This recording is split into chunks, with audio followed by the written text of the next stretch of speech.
In this video, you're gonna learn how to disguise your shots in pickleball so that you can add deception to your game and trick your opponents so they never know where you're gonna hit, and you're able to not only get them off balance, but maybe even hit a bunch of clean winners that they don't even touch. The first thing that we have to keep in mind before we get to any of the deception that we're gonna work on at the kitchen line or even at the baseline is that it is all predicated on getting to the ball early. We have to make sure that you are getting behind the ball and getting your feet set. If you don't do that, you're not gonna be able to add good deception to your game. In fact, if you try to add some of these techniques in without getting behind the ball and getting your feet set, you're almost guaranteed to miss. I see it happen all the time.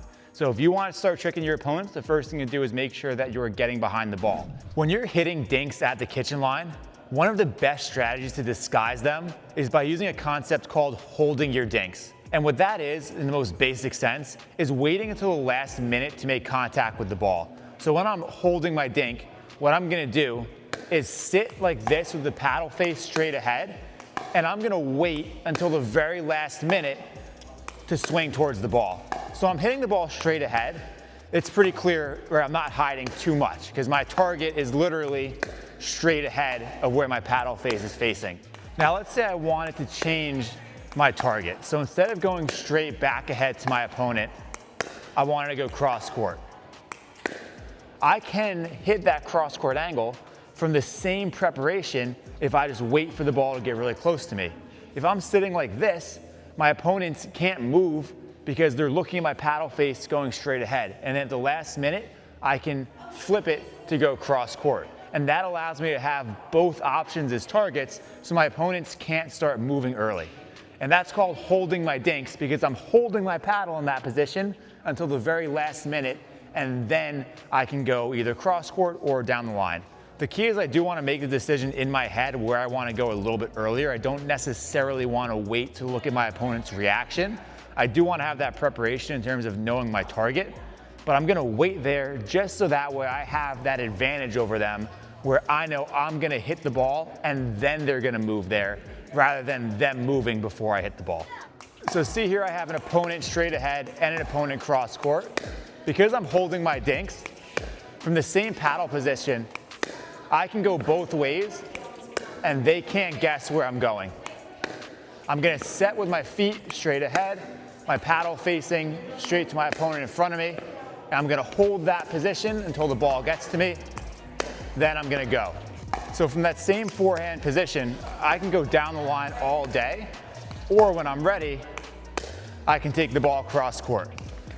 And my opponents are gonna have a difficult time preparing which side to go to, because right up until I hit the ball, they're looking at my paddle face, facing straight ahead. So I have both options at my disposal. So to show you the advantage of holding your dinks, this is what it looks like when I don't hold my dinks.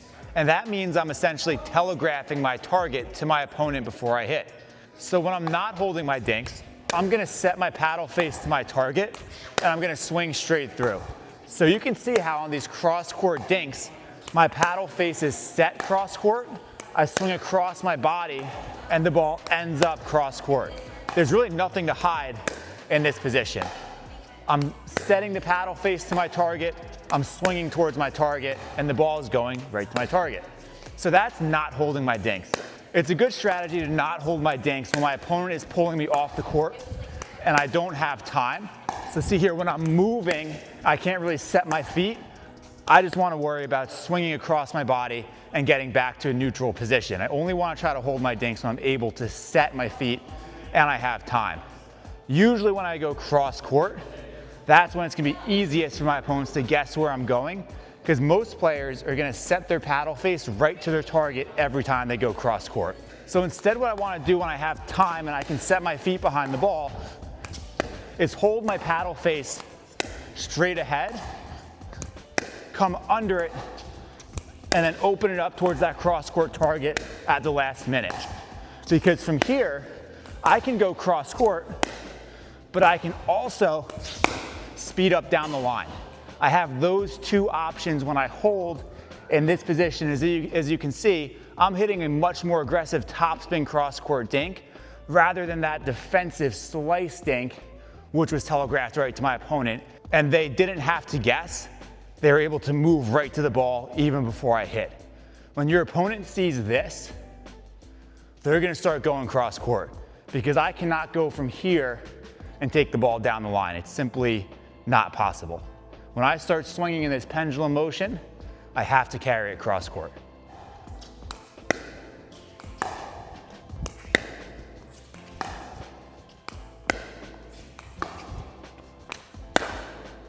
And one of the major benefits of holding your dinks where you're setting in this paddle position is that you have a lot of options, not just about where you can dink, but where you can speed up to.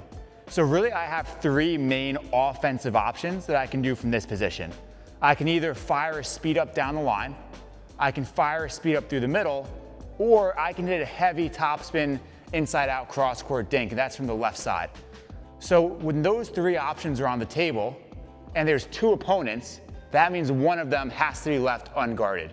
You can't guard two spots at once. My opponents can either cover the middle and the sideline, the middle and the other sideline, or both sidelines, or theoretically both in the middle. I don't know why they would do that, but either way, that leaves something open. So when I hold and set like this, I can make up my mind and they have no idea where I'm gonna go. So if they start guarding the line, then I can pop it through the middle. If my opponent ends up covering the middle, I can take him out wide with a cross-court dink. Once he starts getting used to that cross-court dink and he's sitting on it, I can take him through the middle. And I can just play with my opponents, reading their patterns and reading their trends, where they're moving to on the court. And whichever spot I notice that they're covering, I'm gonna start hitting to the other spot. And this has to be something that's fluid throughout the game, where sometimes your opponents are gonna start covering the spot you're hitting really well. So again, if they're covering that cross-court dink, then I'm gonna start trying a different spot. And I'm probably gonna burn them because they're sitting on the spot that I didn't choose. If they start covering the middle, then I'm gonna start going back cross court, or I'm gonna start going through the line. I have three options and two opponents, so there's always gonna be one spot that's gonna be unguarded, so I just have to figure out which one that is. But you see from here, from this paddle position, I can comfortably speed up down the line. I can comfortably speed up through the middle, and I can comfortably roll it cross court.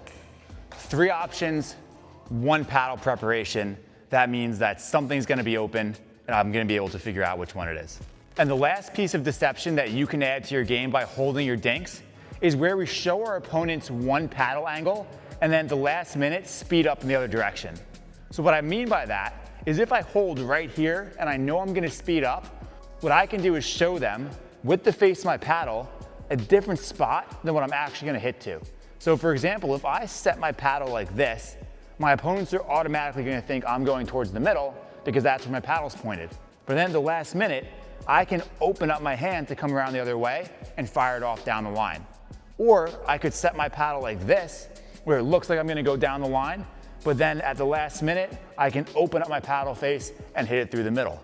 So as long as I'm waiting until the last minute to actually hit the ball, I can trick my opponents by manipulating the paddle face. So watch when I go to hit my speed up. I'm gonna set my paddle face towards the middle,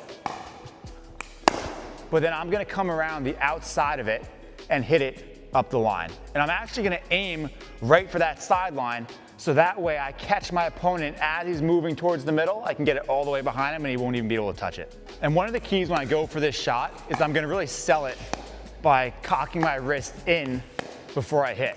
So watch when I come this way, I can flick my wrist in, come around the outside of the ball, and then it's really gonna show my opponents something completely different from what they end up getting when I hit. And on the other side of it is I can show the down the line speed up, where see here I'm setting my paddle face and down the line, and then at the last minute, I come on the inside and hit it inside out towards the middle. But the key again is I'm waiting, and then at the last minute, I drop the paddle head and push it in the other direction. So of course from this position, I could speed it up straight down the line, or I could speed it up back into the middle. But the key is I'm holding and showing, and I can do either one. The next type of deception that I can add to my game is using body fakes.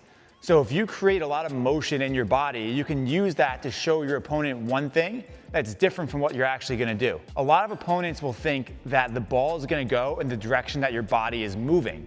So if I'm moving my body to the left as I hit, they're gonna think that the ball is gonna go to the left. If I'm moving the body to the right, they think the ball is gonna go to the right. So I can use that to my advantage. I can do things like moving to the left while pushing my paddle to the right, and that's gonna create a disconnect between what the ball is doing and what my body is doing.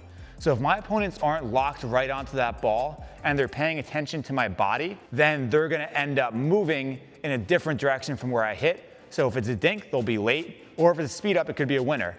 And by the way, now that you know how to use that, you also know how to defend against it. You shouldn't be looking at the body. You should always be looking at the paddle and at the ball. The paddle's never gonna lie. It's always gonna show you where the ball's going.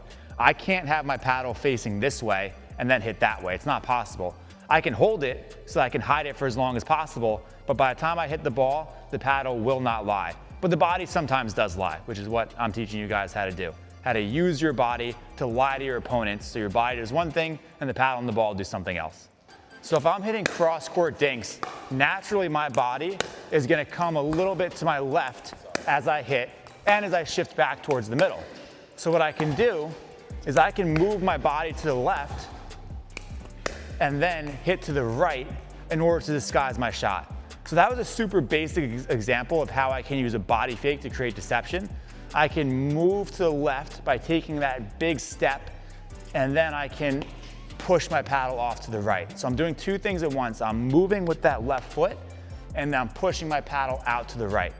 So instead of going back cross court, I'm gonna move my body to the left, and then I'm gonna hit the ball down the line. So this is more of a neutral shot where I'm just looking to catch my opponent that's opposite me off balance.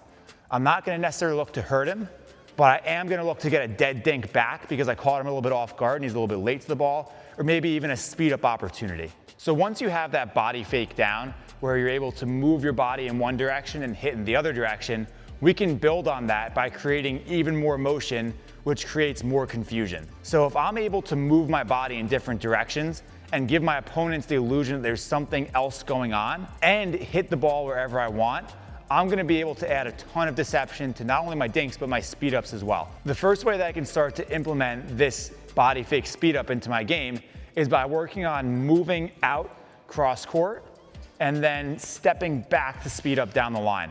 So I'm gonna create a lot of this motion in my body that's gonna trick my opponents and make them think that I'm hitting back across court dink, when really I'm actually gonna get back, set my feet really quick, and then speed up down the line. So instead of going here when I step, I'm gonna step and then pull back and speed up down the line. So that creates a little bit of additional motion. The key here is I'm gonna make sure that I'm getting back to set my feet right before I hit. So I'm not gonna be hitting this shot and putting myself out of position. I'm gonna make sure that I'm getting myself set even though I'm doing a lot of other things before I hit. So even though I'm moving towards the center, I'm gonna make sure that when I go to hit, I'm getting right back into that ready position so I can be there for the counter, right? This is all under control. This is all a very, very controlled shot that I'm hitting. So I'm not looking to hit and take myself all the way out of position where I can easily get countered back down the line. The body fake is the first way that you can start to incorporate some theatrics, as I like to call them, into your game, where you're able to sell something to your opponent, something that you're not going to be doing, in order to trick them to make your next shot more effective.